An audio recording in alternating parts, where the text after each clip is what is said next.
Triggered over here. Let's do it. Are you triggered, Ross? I'm so triggered right now. Perfect. Trigger the ad. This podcast is sponsored by Restream. Why live stream to one platform when you can simultaneously live stream to every platform to discover new audiences faster using Restream.io? Your daily drop on gaming, live streaming, and social media today is how to trigger channel growth on YouTube and Facebook gaming. Mr. Wall, Mr. Perrin, good morning. Okay, guys, so here's the sitch. We're going to use that word today. You're grinding away, creating content, dedicating hours to making your creator dreams a reality, but the growth is stagnant. You're losing motivation. Guys, is this something that is going to happen to just about every single person who's a content creator? I can't use the word triggered without thinking like politics right now because of how toxic social media is. Like, it's really hard for me to talk about triggering anything, but yes, this is something everybody can relate to. I've struggled with this with corporate media channels that we've managed, and situations. I remember with TGN, we were stuck at 300 to 500,000 views on that channel for so long, and we had to figure out a strategy to get views up into the 3 million to 9 million range to pay the bills on the channel. Eventually we figured out that strategy, but it was very, very worrisome because people's jobs are on the line.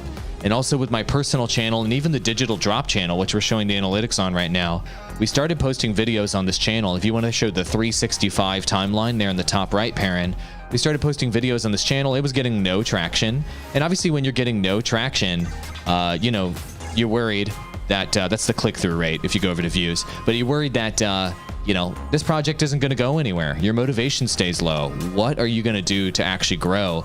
And as you guys can see, we have triggered growth recently, and our channel is going all the way up using the strategies we're going to describe today. Perrin, can you relate?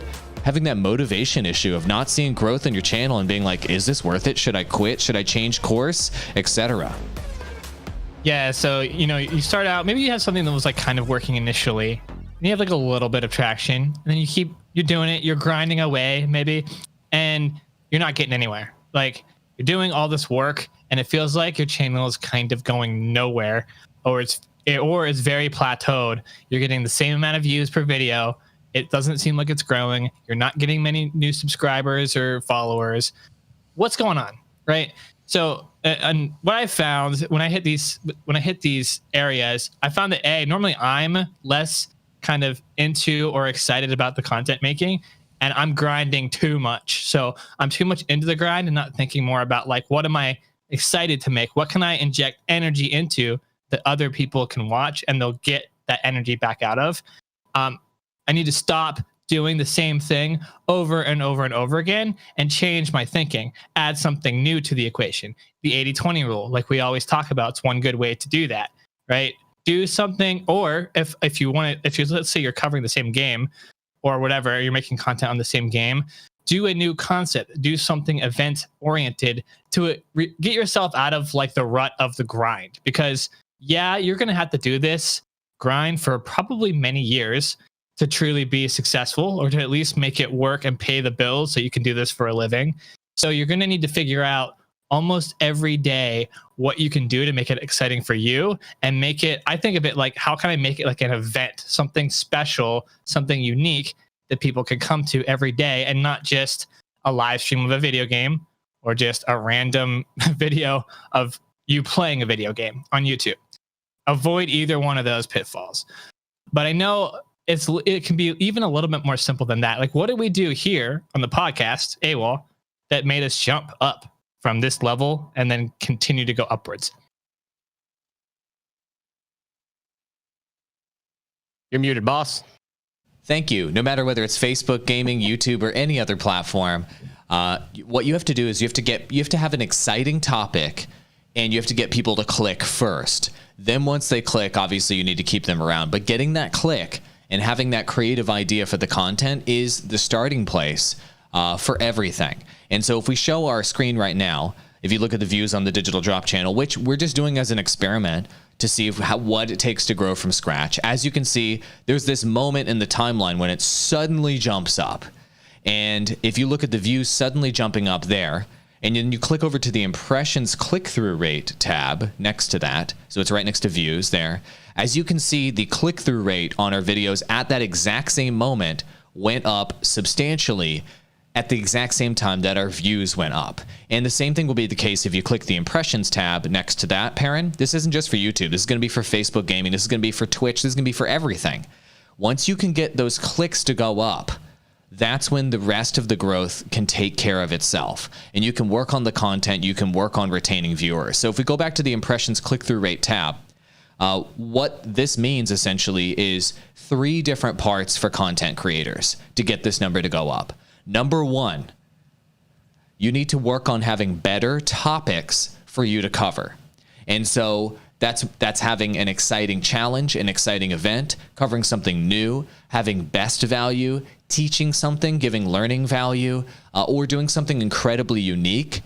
These sorts of things can add lots of value on top of your topic that you're covering. And we've talked about so many times on the channel, if you're covering a topic that is way oversaturated on your platform, or there is a very low demand in terms of viewership for that topic, and or there's a low demand in terms of viewership for that topic, then your topic is a big loser.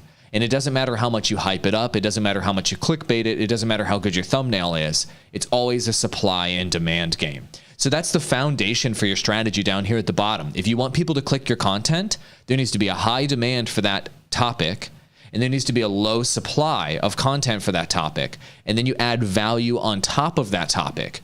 New value, best value, challenge value, unique value, recognition value, and of course, learning value. So that's the foundation for the entire strategy down there at the bottom. And Perrin, I know you did that on Facebook Gaming, which blew you up from a nothing burger channel up to getting 20,000, 15,000 views per live stream. And a big part of that is that you were doing something unique on Facebook Gaming in a high demand, low supply space, right? And that's how you skyrocketed up and got fan subscriptions in just a couple weeks.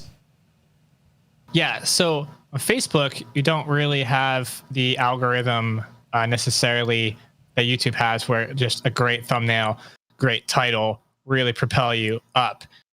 So I equate it a little bit more to Twitch, right? Like Twitch, you could be doing all of this stuff on Twitch, but you're still not getting noticed. Like you could have the solid strategy, but you're just not getting enough eyeballs onto the great strategy because there's not enough people coming in, right? Which I guess arguably then you're not doing the right strategy. But anyway, so in this game, what I did, there's tons of streamers and Mobile Legends, and I wanted to stand out. So I crafted my strategy around standing out from people. First of all, I'm an English player for what is predominantly a Philippines or Eastern Asian game. Most of the players who play Mobile Legends are in the Philippines, Indonesia, and Malaysia. And there are very few English-speaking or American players of the game. So first of all, I'm already unique by being one of those people. I also made it a little bit more unique by playing it with a controller. And then I added on to this strategy even later by doing giveaways in-game of like skins for the heroes. And that's where you see from like July 18th, where that's a weekend where I don't stream, where this catapults up into these like huge mountains during the week because I was giving away skins. This attracted lots of new eyeballs to come in, and yes, not all of them stay when you do something like a giveaway, but a lot of them did because I converted them with all the other interesting aspects of my content, like playing with the controller and trying to do technically more challenging things with the controller, like playing really hard heroes that would just be functionally difficult with a controller, where they're easier with a phone. So because I'm challenging myself and doing something unique, I can keep people there. But I was finding I needed to get just more eyeballs on my content, period. So enticing users by giving them something like a giveaway will help bring in eyeballs. So think about it that way, especially for Twitch and for Facebook, is what can get more people in the door. Like YouTube has specific, if you do your thumbnail and your title right, the algorithm can get you more people in the door. And other places, the algorithm doesn't necessarily help you. So you have to be creative in how you figure that out. So that's what I did here. And that's why you see this growth here as well. Titles. So this is something that I have pinned to my Twitter profile, and I want to emphasize to everybody again. Everybody's always thinking thumbnails on YouTube. Obviously, thumbnails are incredibly important. And now thumbnails are important Of course, for Facebook gaming, because you can add a custom thumbnail. But experimenting with your titles and having a system in place to come up with better titles for your content is something that everybody should be doing across the board. And one thing that I've recommended, and we kind of created this together, guys, is your title directly impacts your channel growth. And so every single day, you should be writing down 5 super catchy titles, whether you're on Twitch, Trovo, DLive, YouTube, whatever it is, and put them down in a spreadsheet or in a document or on a piece of paper. And this could be, a catchy title you saw from Mr. Beast, one that you saw that, you randomly saw on Twitch you thought was funny, one that you saw on a billboard as you were driving to go pick up lunch today or on the way to school. Write down those catchy titles and have those in like your own black book of ways to get views. That's basically your ways to get views, is those catchy titles and headlines. Then you test those catchy titles and headlines, and you you write down in your book, you put down check marks, you highlight the ones that performed above average, essentially. And then the ones that perform below average, you cross a line out on those and you don't use those anymore. And systematically over time, you will become a more clickable live stream. You will become a more clickable channel. You will become a more clickable creator. And this is what the top creators do, is when their videos are shown in the Facebook algorithm, they're shown in the YouTube algorithm, or really any other algorithm-based platform. When those platforms give you impressions and then viewers click, obviously, they're going to keep giving you impressions because that's what the algorithm's looking for, is clickable content. So you need to systematically approach this and not just try to divine this information out of nowhere every single time you do it. Now, obviously, the more you do it, the better you get at that. Like personally, I have about 5,000 repetitions coming up with YouTube titles or more, like final titles that went out on the internet. So it's easier for me. But for those of you that have maybe 100 or a couple hundred, or you haven't seen growth and grown a channel to over 1 million subscribers or millions and millions of views, then this is a process that you need to do on the regular to improve. And Andrew Perrin and I have exchanged interesting titles, and also in Discord we've exchanged titles with people, and we get feedback from people on which titles people will click on. And Perrin, can you give us just a few examples of really catchy and clickable titles that you've used with your content that has helped you really stand out versus your competitors, and tell us why? Because this is what's going to instantly trigger growth on people's channels just by making this one change. Yeah, so I mean, the one that stands out as number one for me, and I actually ended up reusing this a ton, but obviously, and I talked about doing skin giveaways for Mobile Legends. The community loves skins for the different heroes, so I did a title based off of a meme saying ML players literally want one thing, and it's skins, all cap. You can't see it here, but that title works so well for me, especially since I had started doing skin giveaways, and I also memed it and made it a stream, like, funny moment during my stream as well by shouting skins in like ridiculous ways all of the time. So I use that. I have one that I'm planning on using.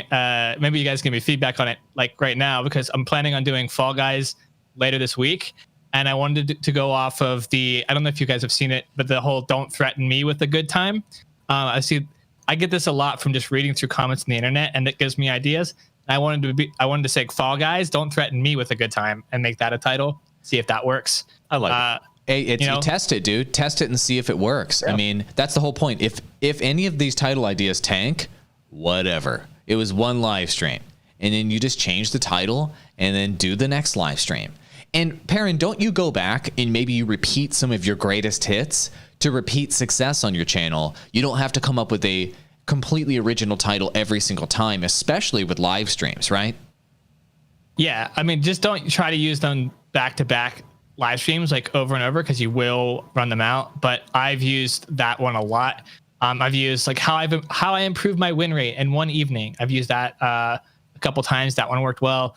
9,999.9% confirm hardest, like hero to play on controller ever, right? That one worked really, really well. You can go back and reuse these, but put space in between. Don't use them back to back. You will wear out the good idea with your audience, and it won't be as catchy to your current followers anymore. And they might not tune in because they're going to think you're just doing the same thing over and over again. That's what I was talking about before. It's really important that not every piece of content is the same thing over and over and over again. So you're bringing people in the door, but you have to keep in mind the people you already have in the door. You have to keep them interested. You have to keep them hooked.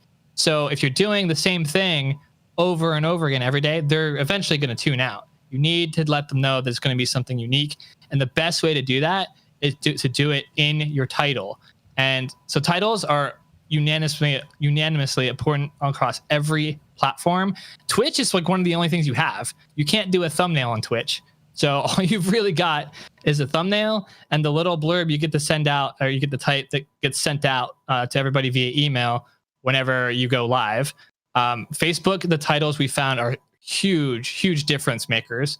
Also, thumbnails really important on Facebook gaming there as well. And of course, YouTube, title and thumbnail are almost everything.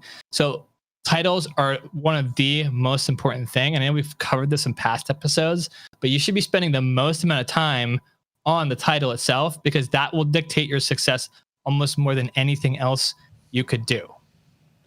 I got a question about this because I've seen it asked before and I've never seen one clear answer. I see a lot of people who are multi-streaming use a different title for every platform. Is that even necessary? Yeah, so that would be optimal depending on the platform. Okay. So what I mean by that is, if you have done a particular type of title and you notice that you had a spike in activity on Twitch when you're multi-streaming, but your other platforms didn't do quite as well, what you would want to do is make a note, this check mark next to that one, but on Twitch. And then let's say you got a spike on YouTube one day and blah, blah, blah, and you make a note that that's a good YouTube title.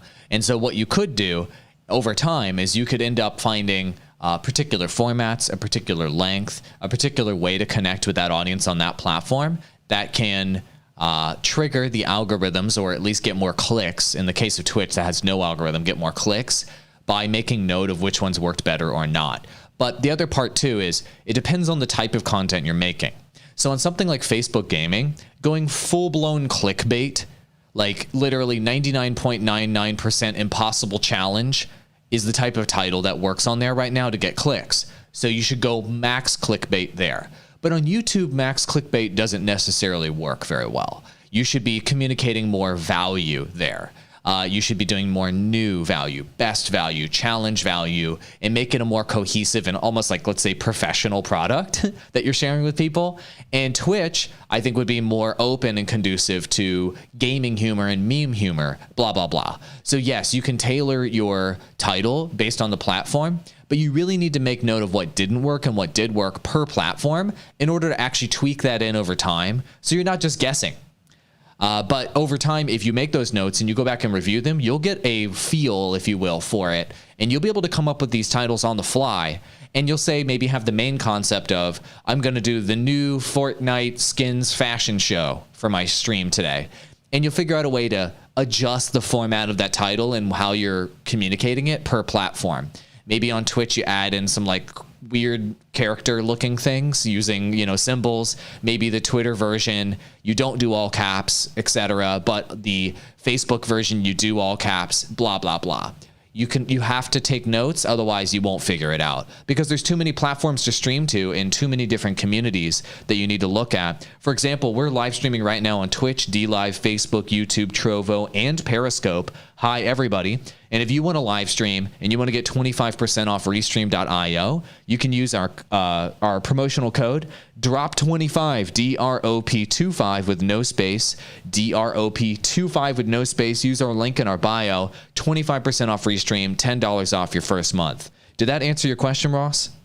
It did. I also have another question because we've only got a little bit of time left. So, and Perrin kind of hinted at this earlier, the natural reaction when you're putting out all this content and it's stagnant. We've talked about the type of content that you're putting out there probably matters the most, but the natural reaction is, okay, I got to put out more content. Is there ever a situation, unless you're just not putting out enough content generally, where you would recommend, all right, you need more content or you need less content?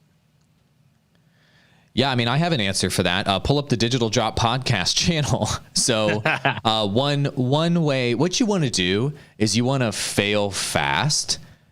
And the best way to fail fast is to release more content. And right now with this podcast, I mean, the CEO of Restream told us we're crazy. He said that you guys must be working full time on this podcast because we told him we're doing 5 podcasts a week.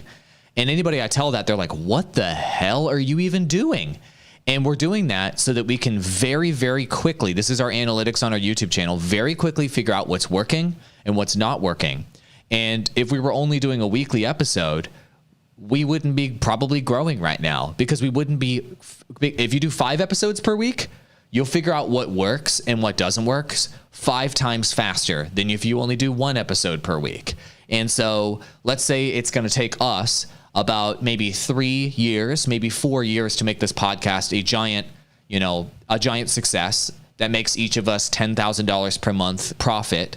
Let's say that takes 4 years. If we only did 1 episode per week, maybe that would take 10 years. If we do 5 episodes per week, maybe it'll take 2 or 3 years.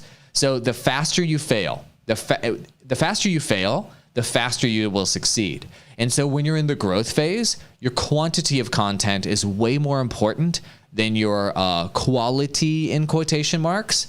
And the diversity of topics you cover is way more important than focusing in on only one thing early on.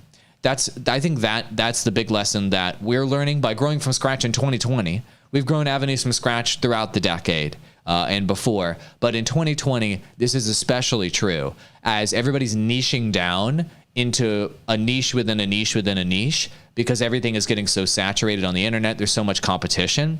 You have to go quantity to figure out what exactly that niche is and how to tap into it.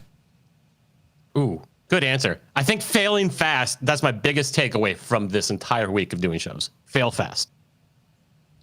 Fail as fast as humanly possible. And, it's easy to get attached to something when you're trying to grow your channel and you're thinking, and I know Perrin has talked about this before. He was covering Star Citizen. He loved it. He was grinding Star Citizen over and over and over and over again. And he was building a small little community and it was kind of going slow. It was going all right. And he decided to experiment. He decided to break outside of the box and do other things. And how did that turn out for you, Perrin? I mean, banging your head against the wall and getting no results. You only have so much stamina for something like that, right? Yeah, I mean, let's see if we can look at it real quick. If we go back to June through August, maybe here, or this should work. We should be able to see the clear delineation of like flat line versus going through the roof. So trying new things, and this is something if you talk to any larger creator, they will tell you this because once you get large, you can't really experiment as much. So you want to be able to be scrappy, lean, try new things while you're small or medium sized and really figure it out. I mean, that's the period where you really have the complete flexibility to just throw things at the wall and see if they stick. And you don't really have anything to lose by doing so. I mean, 1 week, maybe if your experiments don't do as well, okay, they don't do well. Then just find something else, throw it at the wall, see if it sticks. So that way you can find something too that you didn't know that maybe you liked. Like Mobile Legends, I wasn't even sure if I would like it. I'm not really much of a mobile gamer, etc. Like I don't really actually play any mobile games at all. But going into this, I really like the community. I enjoy playing it every day. I look forward to my streams every day, and I really enjoy the game. It's the first mobile game I can truly say I've ever actually enjoyed. So that new experience, all my followers went along the ride with me on that. The thing is, new experiences and new things are genuinely interesting to people. So if you're experiencing something new, that gives you a value add as a personality on camera to give to your following because they can experience it new vicariously through you. So newness is super important. And it's super important to try new things. So I would inspire all of you today, if you feel like you're grinding, if you feel like you're in a rut, at least take 20% of your strategy and of your time and apply it in something brand new. Because I think you would be surprised at what's possible. Even if you think you're doing kind of well, even if you think you're doing great, it's possible you could be doing much, much better. So new things, like that's for most of our growth, when you see spikes in this, that's when we're trying something new. That's when we're experimenting with the podcast. It's like, hey, let's try a topic we haven't done before. Actually, that's when we started going, hey, let's start covering Facebook gaming. And then boom, our channel started going crazy on the Digital Drop podcast as well. And then we're like, let's try the podcast 5 days a week, like AWOL suggested. Then boom, we're going through the roof. So try new things. And I think we're probably out of time. So maybe that's a good place to end it, unless you guys have anything else to add. Muted again, boss. I'm muted again. Flash round with questions on YouTube. We have a bunch of people engaging with us on YouTube, so let's answer a few questions. As my Diesmo says, as my community grows, seems like my subs want more and more attention from me that I unfortunately can't provide because I have a full-time job. I get it. How do you manage that without offending or making them feel ignored? I'll address this one. You don't owe your audience anything. And that's that. They're getting your content absolutely for free, Diesmo. You don't owe them anything at all. And if they feel entitled to having you, then that's their problem. And honestly, they can go fuck off. So you don't owe them anything. If people ask you, like, where are you at? How come you didn't upload today? And they're like really like hurting your feelings or making you feel bad about yourself that you're not giving them enough attention, then go ahead and mute those people, block those people, and cut them out of your life. You make content for you. You make content for your own enjoyment. You make content for your own financial investment. You do it to fulfill yourself creatively. You don't do it for your audience. Whenever you're thinking about, I'm going to do all of this for my audience, you're going to get sucked into a black hole of depression and the endless YouTube treadmill, and you're going to burn out. And that's a path to failure. Your audience, you'll never be able to make your audience happy. Never. There will always be a minority of people that will complain and tell you you're doing the wrong thing. They want you to play another game. They want you to stream more, and they will always ask more of you. It's like having a toxic family member in your life, but not just one, thousands. So don't listen to them. You do what you need to do for you and your audience. Whoever comes along for the ride sounds great. And if some people don't like it, fuck off. All right, next one. I had huge views with content on COD Mobile and Fortnite, but relatively low subs and low returning viewers. Says Calman, you just hit 2 million views on your channel, but only 3.8K subs. So Calmarn, that one sounds to me like a classic case of YouTube search and basically you getting a lot of search results on YouTube, but not having people actually stick around and subscribe. And maybe you had a resource channel, maybe you had a lot of how-tos, and maybe your content just solved individual problems, but didn't give them a personality that they loved. Maybe didn't give them a reason to stick around and watch the next video or to want more. It sounds like resource channels kind of have that issue sometimes, where you get a lot of views and then people don't subscribe. And if they do subscribe, they don't watch more content because the number of topics you're covering vary quite a bit. And so if you switch between one topic to the next topic, multiple topics, then you can essentially lose the existing subscribers you got for an individual topic. I wouldn't sweat that. But generally speaking, a healthy view to subscriber ratio is 1%. So 1% of your views on YouTube should convert into subscribers if you have a healthy one topic or focus channel. Do you guys have anything to add to that? No, but I want to answer the next question on here real quick, if I can. Do it, man. You got it. Tusky on Periscope is asking, is there a point to putting time into a Twitch title with Twitch's discoverability being so poor? You can be discovered on Twitch. The title is important, but not when you're lost in a sea of other channels and you are between 5 or basically 4 or less concurrent viewers.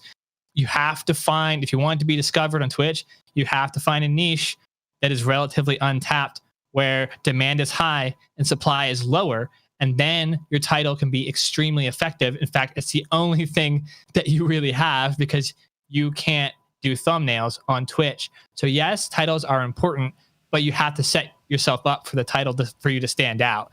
If you're lost amongst a sea of other streams because supply is high, your title is not going to matter because no one's going to read it or see it anyway. So you can be discovered on Twitch, but you have to really find a place where you can do the supply and demand ratio correctly. And yes, titles will help you. I found that better titles on Twitch have helped me. Next question here from Jake Cat Gamer says, in Facebook, is it better to invite people with my videos or not? I'm not precisely sure what you mean by that, but I think what you mean is, should you create videos on other platforms or even on Facebook that talk about, oh no, you're talking about the invite feature. I see what you mean. Yeah. So on Facebook, whenever you get likes and reactions and stuff to your content, you can invite them to like your page. When you click those reactions, like you literally click the actual reaction on your mobile phone or on desktop, and it gives you the option to invite all of the people that reacted to your content in the past, and then they can follow your page. So the answer to that is way better than advertising. And those people that have already liked your content and already enjoyed some of it, and you click invite for them to join your page and to follow you, that's the juiciest kind of lead you can have to be your fan. So every single reaction you've ever gotten, go through there, invite every single one of those people to follow you. Try to do it as soon as possible after your streams while you're fresh in their mind and while they are liking you. And you can convert a significant number of those people into your actual followers. So that's a great question. Any other questions we want to cover here? Fleshy, do it real quick. Go ahead. Jake the Cat Gamer is just asking, does a series in Facebook help? I'm not sure if you're referring to live streaming or not, but if you are, I would say no, a series would not be good. Individual sensational headlines. Think of that for Facebook. If you're in a series, each part of the series is not exciting. It's series number 4, series number 5. No one cares. No one cares. You have to have a title that stands out every time. So you can do a series, but don't brand it a series and don't title it a series. Title it something unique and make every part of the series something different and make it stand out with the title and with the thumbnail. Diesmo, I'm so glad that takes stress away. Your audience. Yeah, with the audience thing, that's right. You just put your audience in a box and put them to the side. So Fleshy says, my friend has 9,000 followers on Facebook Gaming, but barely has any chat or people popping up in the stream whatsoever. Is this normal for Facebook? He streams every day, no money coming in either. Yes, that's quite normal. So here's what's happening. Your friend is attracting viewers to his channel. The Facebook algorithm is feeding your friend lots of viewers, but your friend is failing to keep them around or to make them engage. So that's not on Facebook. That's not Facebook's problem.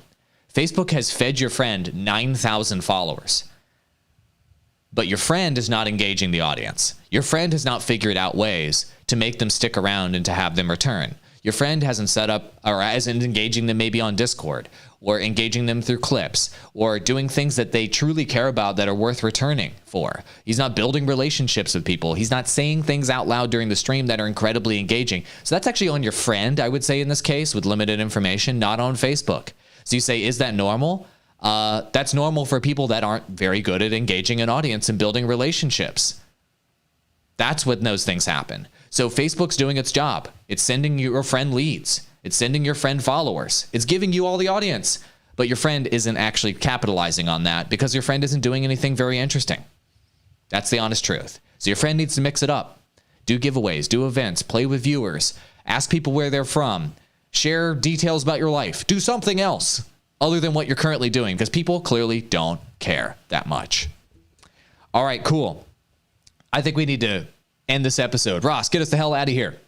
That was fun. So that was your daily drop today. Full replays. Head over to YouTube if you missed anything, missed any questions that you wanted to get the answers to. Subscribe to the audio version on Apple Podcasts, Google Podcasts, Spotify, iHeartRadio, every podcasting platform out there. We will be back tomorrow. Get out there and fail fast today.